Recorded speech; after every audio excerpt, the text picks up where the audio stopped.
ప్రతిరోజు 290 రూపాయల చొప్పున పే చేసి మీ చైల్డ్ 18 సంవత్సరంలో 2 లక్షల రూపాయలు, 19 సంవత్సరంలో 3,50,000 రూపాయలు, 20 సంవత్సరంలో 3,50,000 రూపాయలు, 21 సంవత్సరంలో మళ్ళీ 1,50,000 రూపాయలు, 22 సంవత్సరంలో మళ్ళీ 3,50,000 రూపాయలు, 23 సంవత్సరంలో మళ్ళీ 1,50,000 రూపాయలు, 24 సంవత్సరంలో మళ్ళీ 1,50,000 రూపాయలు. ఆఫ్టర్ మెచ్యూరిటీ అంటే 25th ఇయర్లో అంటే 25 సంవత్సరంలో మళ్ళీ మీకు 38,58,000 రూపాయలు మ్యారేజ్ ఫండ్ ఇవ్వబడుతుంది అనమాట.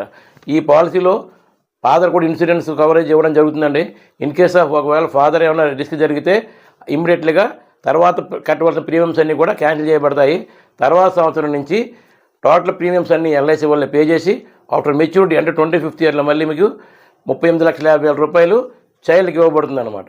ఈ పాలసీలో నార్మల్ ఇన్సూరెన్స్ కవరేజ్ 22 లక్షల రూపాయలు ఉంటుందన్నమాట. ఈ పాలసీలో ఏజ్ ఎంట్రీ వచ్చేసి 0 నుంచి 12 సంవత్సరాలకి పాలసీ ఇవ్వబడుతుందండి. ఈ పాలసీ మీరు ఆన్లైన్ లెక్క సార్ నా దగ్గర మీరు ఆనంద్ యాప్ ద్వారా తీసుకోవచ్చు. అలాగే ఎన్ఆర్ఎల్ కూడా ఈ పాలసీ నా దగ్గర మీరు మెయిలర్ బిజినెస్తో తీసుకోవచ్చును. నేను మీ Satyanarayana Raju, insurance advisor, KPH branch, Kukatpally, Hyderabad. బీమా చేయండి, ధీమాగా ఉండండి.